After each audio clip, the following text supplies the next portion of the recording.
Hey everyone, welcome back to your Dawn of Autonomy podcast. I'm Dawn Zoldi, your host, CEO of P3 Tech Consulting, and publisher at Autonomy Global. We're kicking off a brand new month. We're dedicating this to the theme of OEM leaders, and we've got quite a leader on the show today. Tom Furey is with Sagetech Avionics, and we were just talking about this, tied for the longest running guest on the show. He's been with us all 5 years. We so appreciate him, and it's been so awesome, Tom, to watch your company grow and evolve over these last years with the industry. And so welcome back.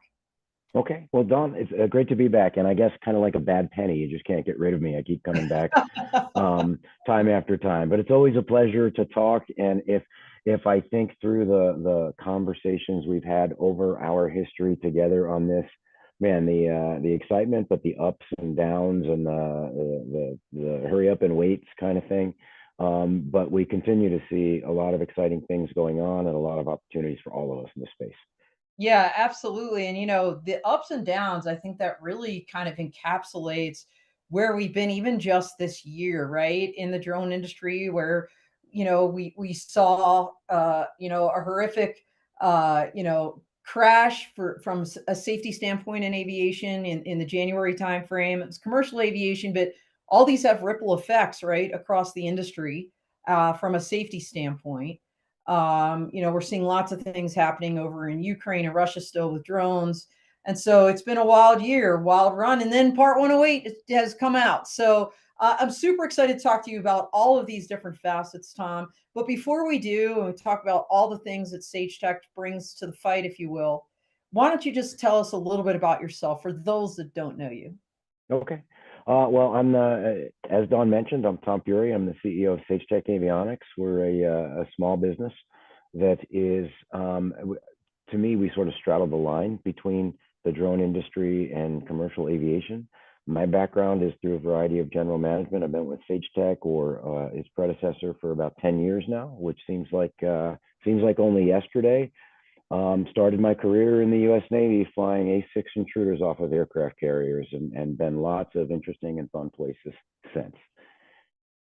Yeah, so a decade with Sagetech, so a milestone there. Yeah. Half of that time you've spent talking to us, which we love. But let's talk about the company because you said it straddles commercial aviation and the drone world, also straddles military and the commercial sectors Yep. both. So can you give us kind of that 30-second elevator pitch of Sagetech and what it's all about? So Sagetech, like I mentioned, small business but growing. We're right around 50 right now. Celebrated last November our 50-year anniversary, Sagetech Avionics since incorporation, which just to survive as a small business for 5 years, in particular in this industry, is exciting. But we are mostly engineers. So of those 50 some odd people we have, 40 some odd of those are engineers working very hard around safety, and that's safety of flight. And that is our vision. Safe airspace through advancing technology. And then our mission really is to create small, so low swap, size, weight, and power, certified avionics or certifiable avionics that enable airspace integration for all types of aircraft and protect our warfighters. So in that mission and vision, which we talk about all the time as a company, we're here to create very robust, certifiable technology to help keep things safe. And we think we see continued evolution of industry of a requirement of that, right? So from our perspective, the drone industry, I think, originally felt like a Silicon Valley type of startup kind of thing. But I could reboot my iPhone and not really worry about it. But if you've got a hunk of metal or even composite over people, you can't really reboot it and not worry about it. So you've got Silicon Valley type innovation interacting with aerospace, right, which requires a lot of certification. And that's the spot we live in between those, creating drone enabled or drone enablers in technology, but to the level of airspace safety required by the FAA and other certified bodies. Awesome, awesome. And like, the other certifiable bodies are in the DoD as well. I forget the name of that office, Tom. That It's the acronym of acronyms, AIMS, which is AIMS, which The A is ATCRABS, which is ATCRBS, Air Traffic Control Radar Beacon System, and then I is Identify Friend or Foe, and then it's Mode 5 or Mark 12. It's called Systems. So, but they are an international, so they're an Air Force program office that supports the certification of transponders and IFF and similar technologies, not only for US DoD, but internationally. So we often have to get in the queue with getting things approved and certified by them behind lots of our international partners. And Tom, I think one of the first things that you and I worked on together was letting people know about the Mark 12B transponder, the IFF transponder for the military, which was, if I recall correctly, the first low swap certified mode 5. Am I saying this all right? Yep. Uh, okay, yay, transponder. I learned something. So I want to go there. So I want to kind of divide this segment into two parts, if you will. Let's talk about the military stuff first, because safety, use your word again, it straddles all worlds when it comes to aviation. And protecting those warfighters, like you talked about, is so critically important. We saw in the recent past, the catastrophe that was Jordan Tower 22. That was the first airstrike, I believe, in over 40 years, that resulted in soldiers, sailor, airmen, marine deaths on the ground. And people were scratching their heads like, how did that drone, how was it able to kind of get through protections and kill our folks, to kill our soldiers? You and I have talked about this before, but I want to talk about that and your transponder and IFF. So let's kind of start simple, and let's talk about what IFF is in the first place, and then let's talk about the MX-12B, and what that brings to the fight. So let's go IFF first. Okay, sure. So IFF was originally, I won't go through the detailed history, right? But basically, the Brits in World War II needed a way to differentiate between their adversary, the Germans, coming to bomb them, and their boys coming home, right? So they invented what has now become modern IFF, Identify Friend or Foe. But modern IFF is essentially an encrypted version of normal air traffic control transponder solutions. So a normal air traffic control, we have things called Mode A, Mode C, Mode S, and Mode S has a lot of potential information where an air traffic controller, so LA Center, can interrogate an aircraft that it just sees as a blip on its radar and can get back information regarding its call sign, its pressure, altitude, its latitude, longitude, direction, all the kind of things that the air traffic controller needs to control that aircraft and protect the airspace. Take that same information and encrypt it. And now, basically, by me as an aircraft with IFF recognizing an interrogation and responding, I'm not only giving that same type of air traffic information back to the interrogator, but I'm confirming that I'm friendly. So this technology is very closely held. It is available to US, to NATO, and then other specific allies around the world. And each and every time we go to export one, we have to get an export license specific for that customer, specific for that end use, because it's very tightly controlled. So now when a Patriot missile battery or a ship or an F-15 or an F-35 interrogates another aircraft, they get back the little green light that says it's friendly. They don't shoot them down. And that's kind of IFF in a nutshell, if you will. The interrogation, recognize the interrogation and respond properly. Therefore, I'm friendly. Encrypted at a military level, closely held. Yep, So explain then how the MX-12B came on the scene, and the implications of that particular product. sure. Well, Sagetech for years, and you and I were joking earlier, I'm now over 10 years with Sagetech. The most recent version is Sagetech Avionics, which is a little over 5 years, where we narrowed our focus to the things that we felt were important.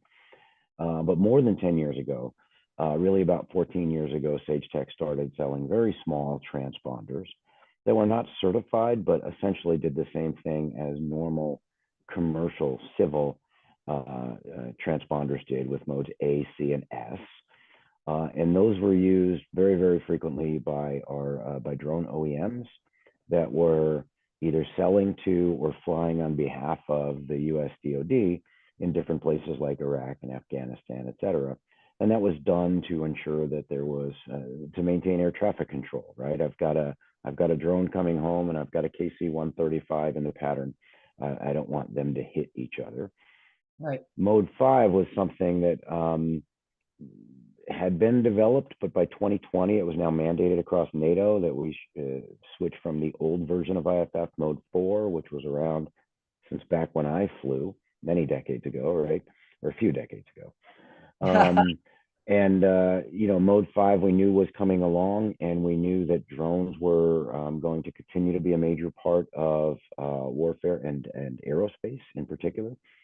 So we started a long time ago working on taking what's typically the size of a cinder block and 10 pounds or so, and shrinking it down while still maintaining the same capabilities. So the MX-12B actually was the result of that.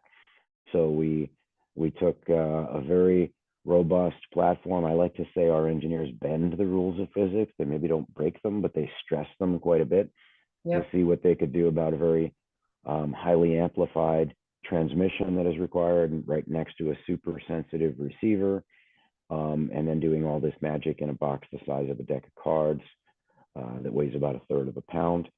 We got that certified in 2021, and that was the first, as you mentioned, first quote micro IFF, which is what the military will typically term it. It's the same IFF, but in a micro form factor. So at that time, we were compared to, I think the quote reduced size transponders the military had from legacy providers was around 7 pounds. And then ours comes in at a third of a pound. And obviously you can fit, I think, 10 of them inside that legacy box. So anyway, amazing. That was a long answer to a short question. Sorry. That's no, it's great. No, I love listening to you, Tom, because you always just make it so understandable. Everything you talk about. These are complex topics, actually. And, as they say, picture paints 1,000 words. We've got a little video to roll here about the MX-12B. So let's go ahead, and Tom, if you could walk us through this. Yeah. Okay. So introducing the MX-12B, I don't need to read to you. As you can see by that depiction right there, we have magical engineers that stuff a lot of stuff into a box. But basically, that's kind of saying it's smaller, lighter, cheaper, and it can leap small buildings in a single bound. It has connections to the same antennas, and then a connection to either the autopilot or through the flight management system or to a display within a manned aircraft, right? So an important thing that wasn't shown somehow in that video, right? But we talk about that. There's micro IFF under the AIM certification, this Mark 12B certification, and that's where we got the name MX-12B. So the Mark 12B certification is for Mode 5 IFF transponders.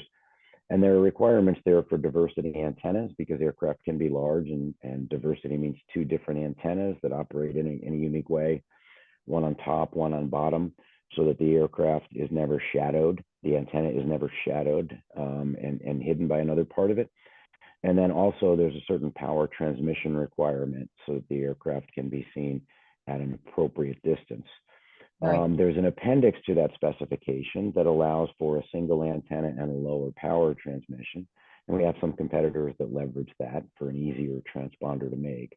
We did not. We took the full spec, crammed it into a very small box with diversity antennas, so which doubles everything in terms of the receiver and all those kind of things, and the full power, and put it in there. So now our box is small enough for a drone, but capable enough for crewed aircraft or manned aircraft. Awesome, Tom. I didn't realize that in terms of the antenna.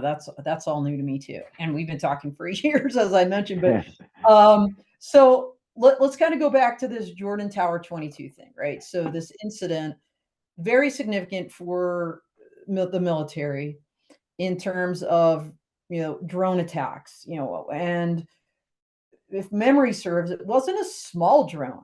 a smaller drone that we would think about. It was a larger drone, right? That did that damage. Yeah, it was.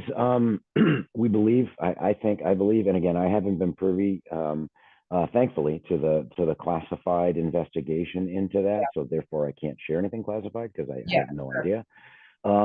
But I believe what I heard from public sources was that it was like a Shahed style drone, like an Iranian style drone, So which is is that like roughly the equivalent of a military group three, almost like group a group two to group three. Maybe not the big, because I think group three goes all the way up to 1,320 pounds. yeah. Remarkably similar to the maximum The size on the the Part 108 that we'll talk yep, about later, yep, right? But it goes from 55 up to that 1,320. So somewhere in there, I believe it was probably in the lower end of that group three, or up just above the group two size, similar to what's been a bedrock of military drone use for many years, even decades. The Scan Eagle aircraft, which is yes, typically around a 40 to 60-pound aircraft, depending on the configuration, maybe a little bit bigger than that. And from what I guess is that Tower 22 was expecting a friendly drone coming back, maybe Scan Eagle size or something like that. And because they weren't leveraging IFF technology, um, another drone came in around the same time. They kind of assumed that it was theirs coming home, and it was not, and resulting in 3 deaths and 47 injured. Which, as we've talked about quite a few times, and we continue to talk, Sagetech continues to talk to the military about this, um, the challenge of the proliferation of technology, and the fact that compared to 20 years ago, when we were the only ones, we and our allies were the only ones with really robust technology, and particularly drone technology, now everybody and their cousin has access to it, right? So we've got to identify what's friendly and what's potentially hostile. IFF is a great way to do that. It's not without its challenges, even our low size, weight, and power. I mentioned that there's some very secure stuff. We partner with a crypto computer that's about the same size as our yeah, box. But now you have a fairly costly and you know, from my perspective, rather large solution, right? We like things smaller and smaller and smaller. right. Um, so that we're still working with the military to see whether IFF, and if IFF, what configuration of IFF is appropriate as we go smaller and smaller and smaller in the drones that we use in combat. But anyway, went off on a tangent. Yeah, that Tower 22. It's unfortunate when tragedy is what really spurs people to recognize that they have a problem, and that continues to occur in history, right? But that was a tragedy. And if you recall, right around that same time, there were other things that indicated, Houston, we have a problem, right? There was a German frigate, I think 2 weeks later, or 2 weeks earlier, 2 weeks later maybe, that shot a couple of missiles at a U.S. Reaper. And so why was that, right? We're friendly with the Germans, we're on the same team, and they shouldn't be shooting at our aircraft. Yeah, Thankfully, they missed, but that's another problem for somebody else to solve. right. So we believe IFF is a great solution for warfighter safety, to protect our own assets, and also to prevent fratricide, so we don't waste our money by shooting down our own drones. Interestingly, I think it was the Israelis in their Gazan conflict, right, that they have spiked the amount of blue on blue engagements, friendly engagements, because they're kind of trying to shoot anything out of the sky. And Yeah, I've heard something that 40% or more of what they've shot down has been their own aircraft. that's But crazy. they need to do that because there's no way to identify the two. There's not great ways to universally identify friendly versus foe. And that's what we work on, and that's what we continue to work with the DoD on, trying to find the right solutions for smaller drones. Well, that's why you're an OEM leader, Tom, because this is a significant gap globally, as you mentioned, not just for US or NATO, but other forces. And, all we continue to see is more and more drones on the battlefield, smaller and smaller.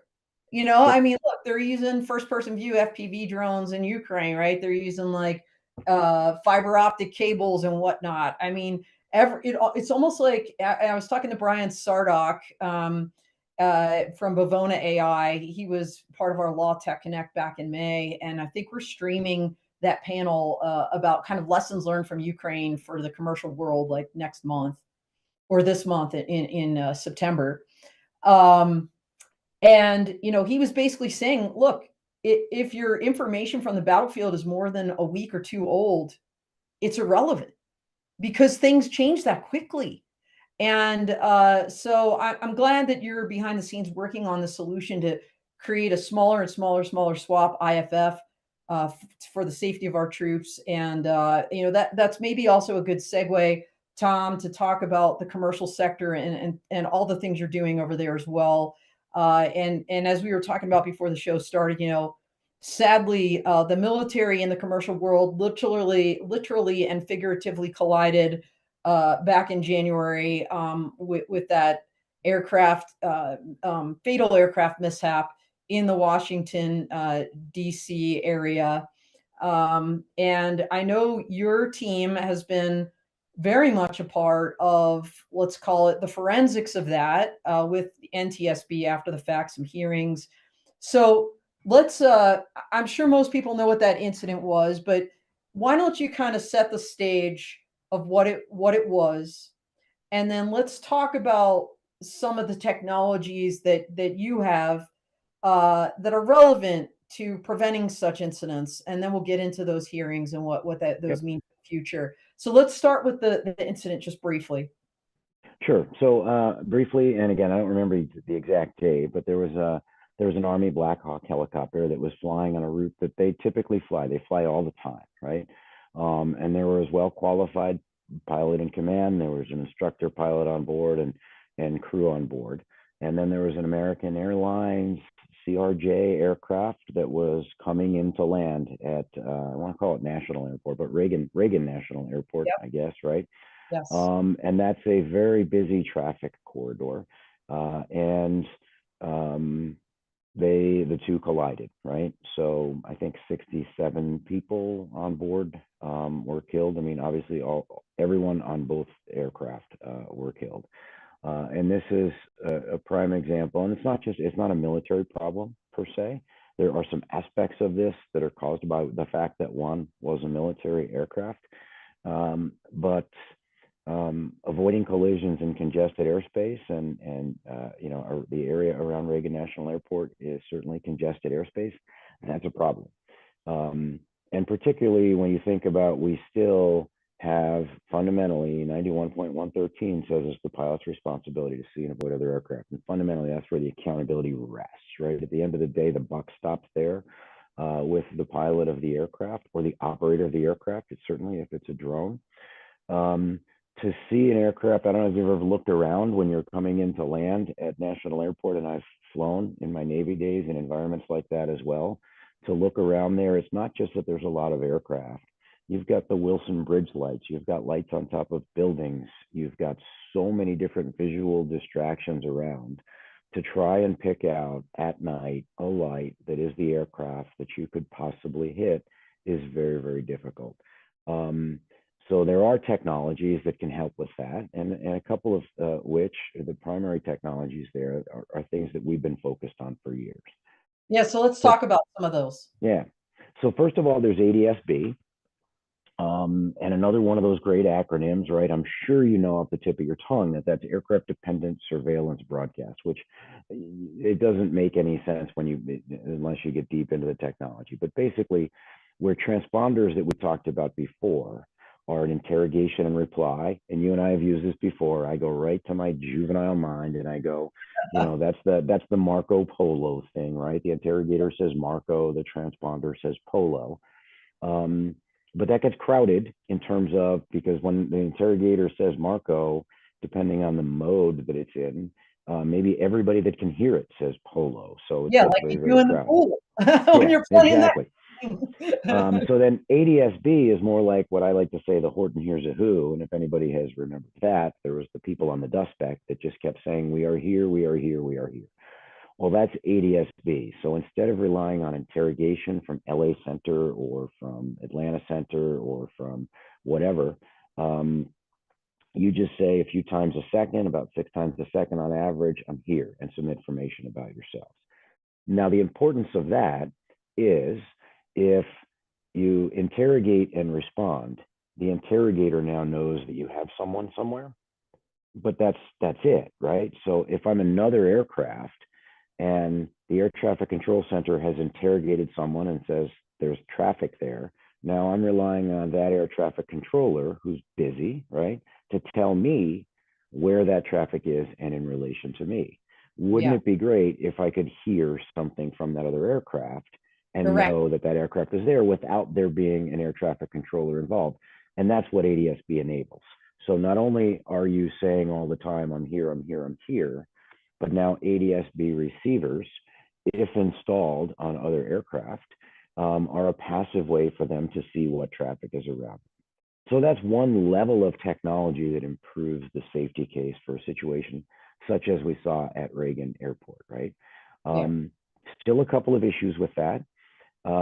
First of all, interestingly, since 2020, again, a magic year in terms of mandates, right? But since 2020, most aircraft flying in most airspace in the US, not all, but most, are required to transmit ADS-B.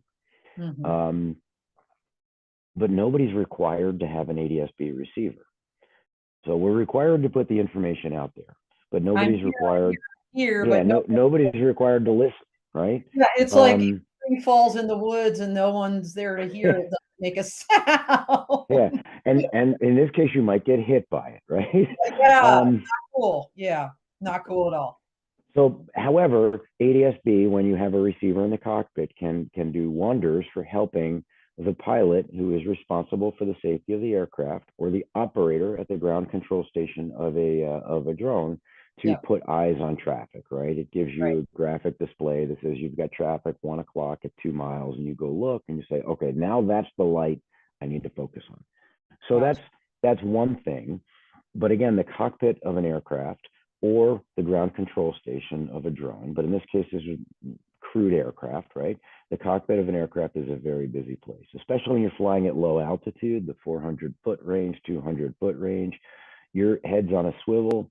You're maybe looking in at your instruments, and I think a colonel in National NTSB, National Transportation Safety Board hearing, had said, "Hey, we look in the cockpit about once every 10 seconds."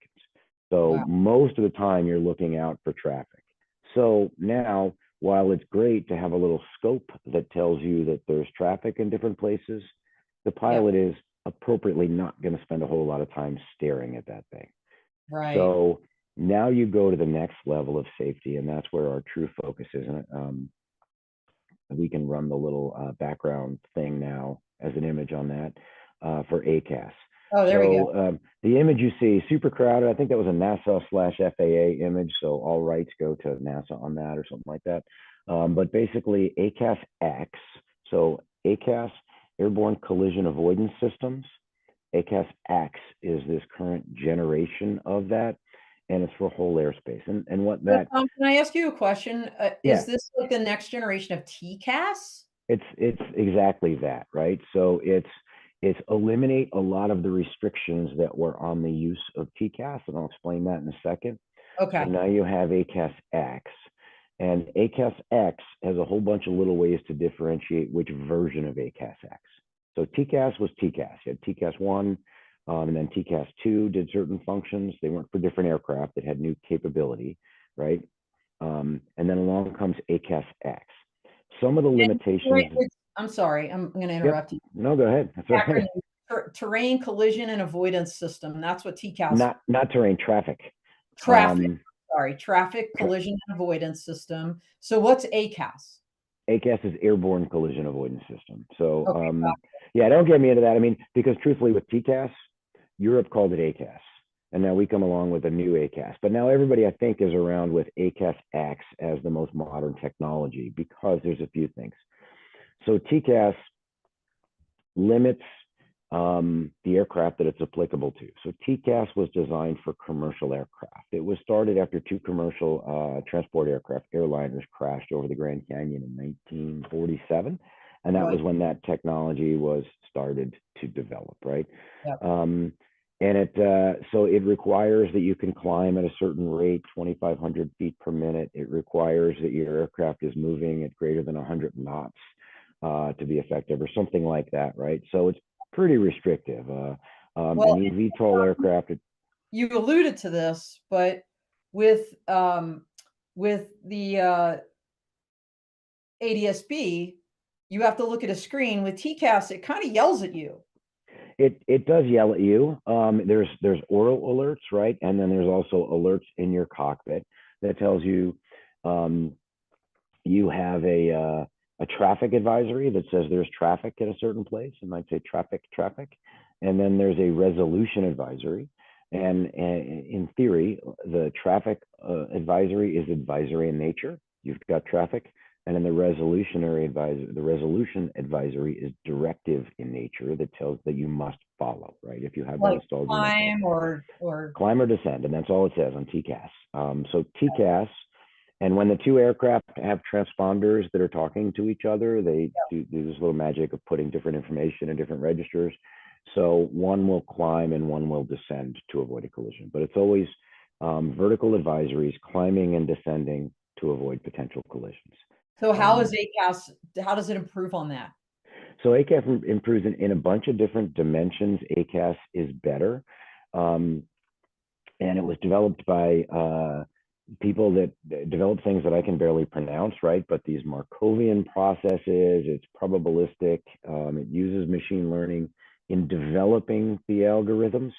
But a couple of things. So the ACAS X has a bunch of variants. There's ACAS XA, which essentially is the next version of TCAS 2. There's ACAS XO for different unique operations, like two aircraft landing on parallel runways. You don't want to have them trying to avoid each other and miss the runways. Okay. You've got ACAS XU, which is for larger fixed wing drones, like Reapers and things like that, right?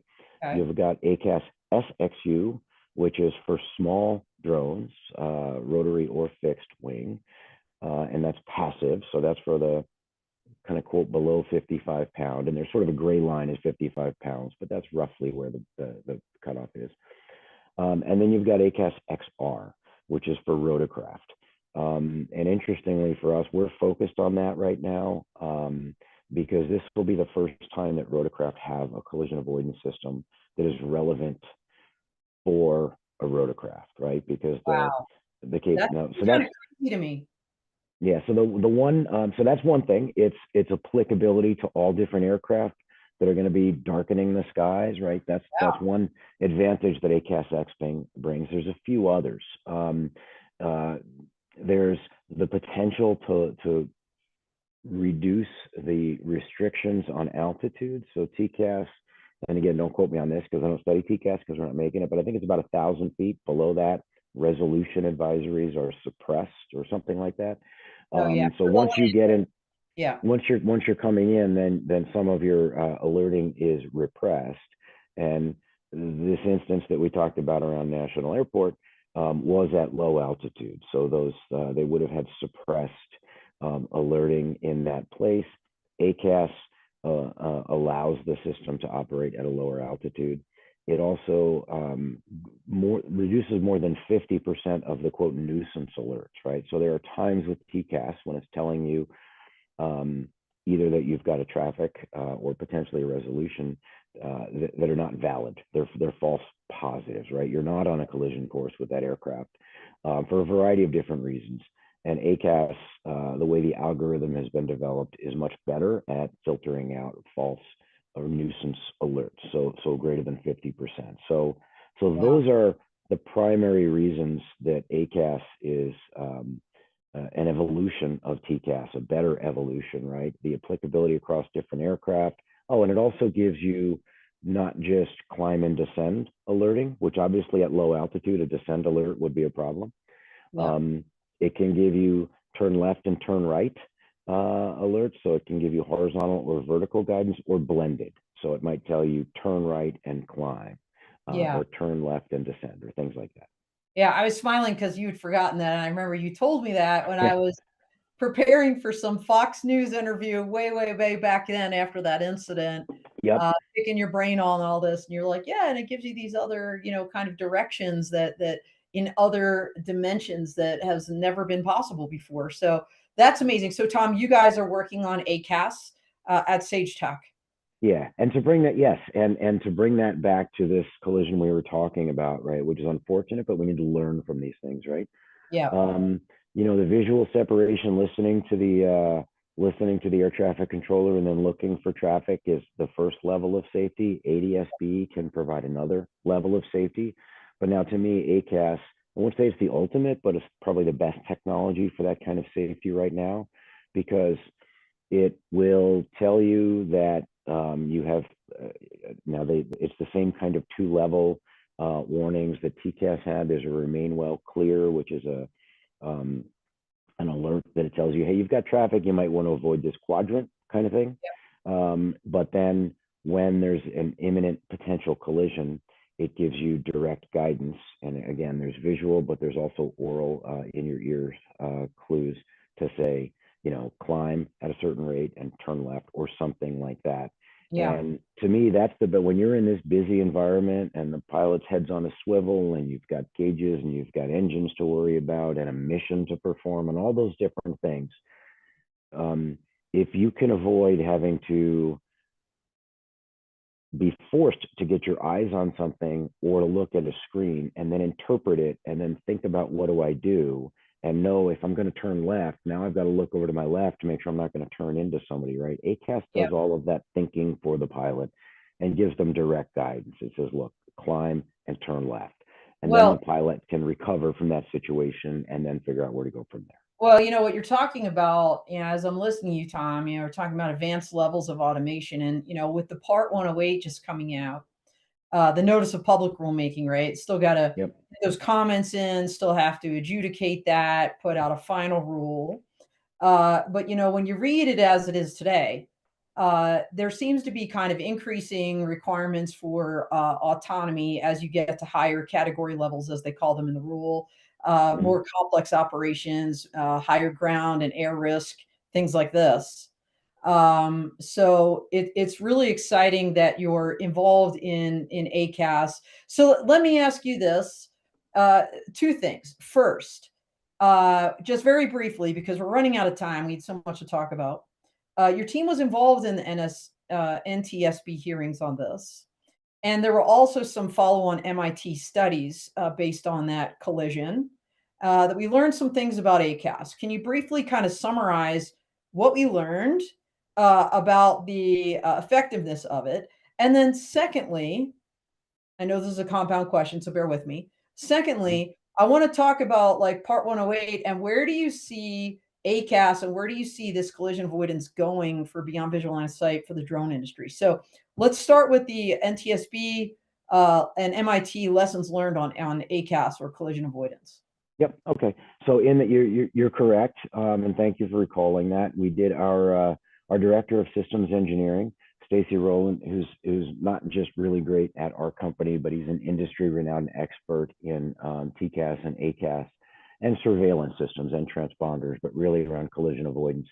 So he was asked to, I guess, present or testify at the NTSB hearing that was looking into this collision, and he did that alongside an Army colonel that we've been working very closely with because we're in the process of taking our little IFS and putting it inside a box that'll fit in the Army's current helicopters for retrofitting their fleet, both to get rid of an obsolescence problem they have, but also to enable them to upgrade their capabilities to take advantage of those new levels of safety, ADS-B and ACAS.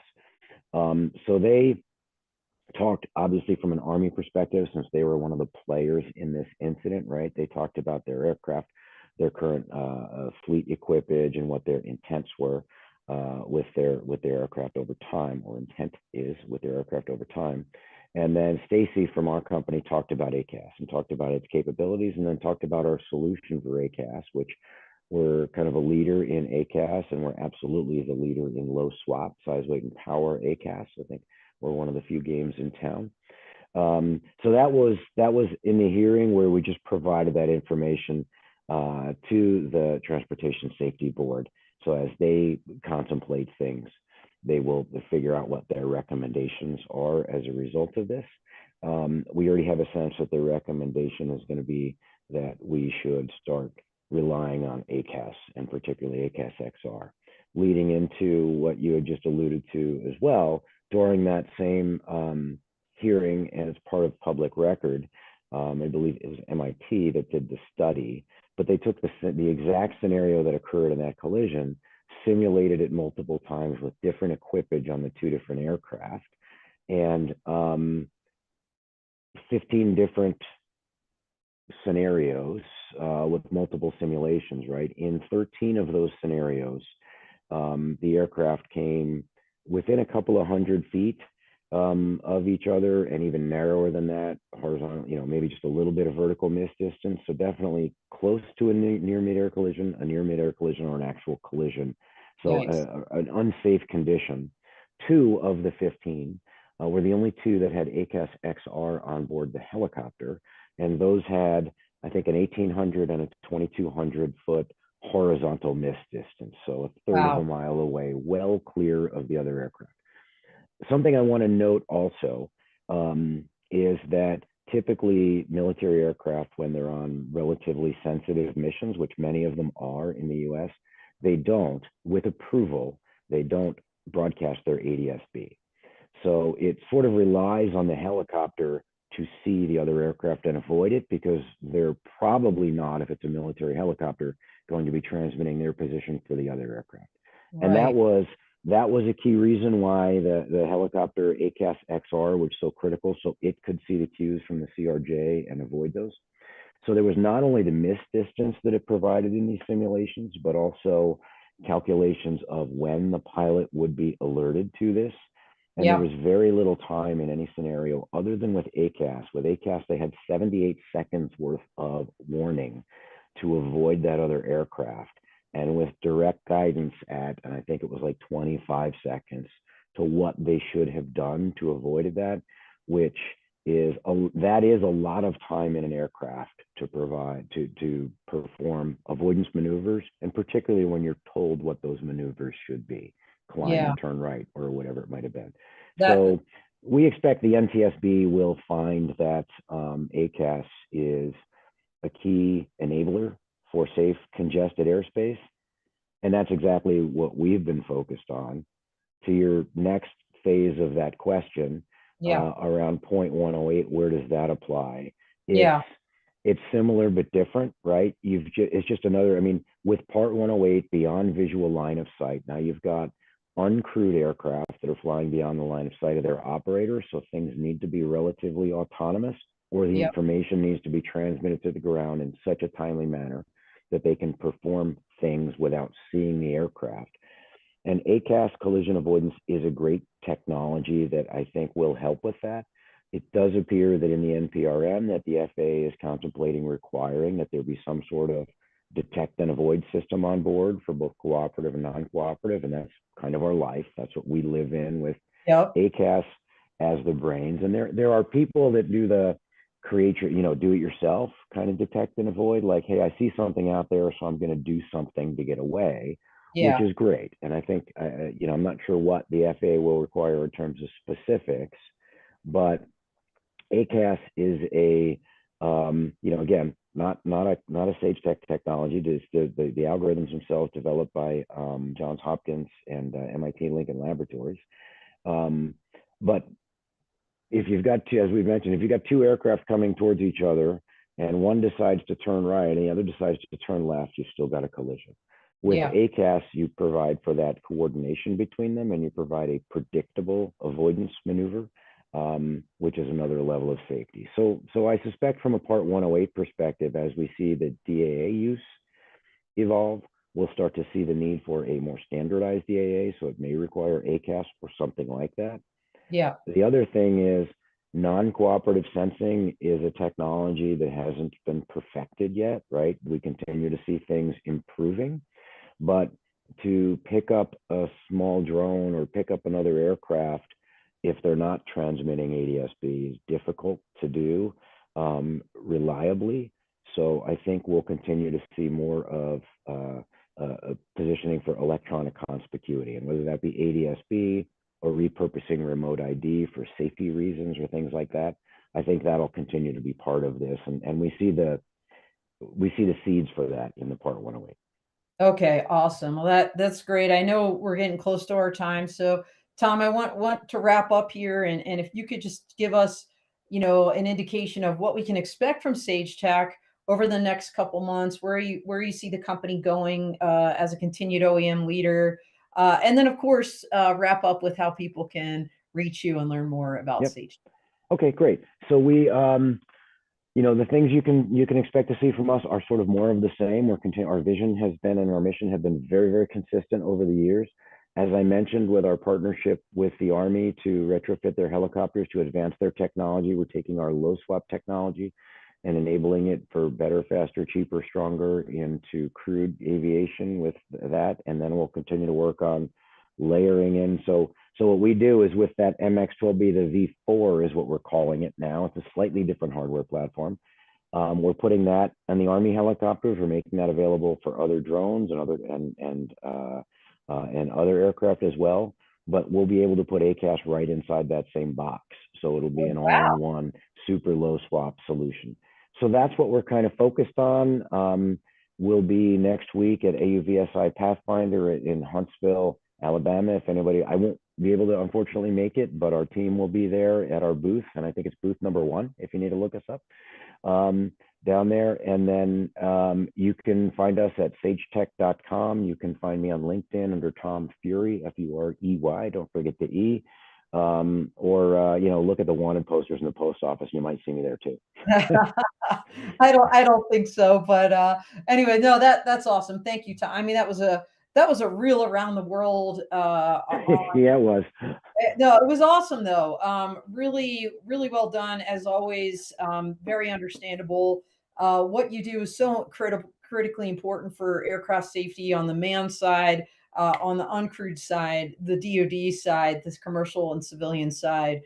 Thank you for all you do. Thank you for sponsoring this month of OEM leaders that will follow after you in the coming weeks. And we wish you the best luck, and we'll be in touch for sure. So thanks again. And thank you, everybody out there. That's all she wrote. We are out here. Thanks, Don. Thanks, everyone.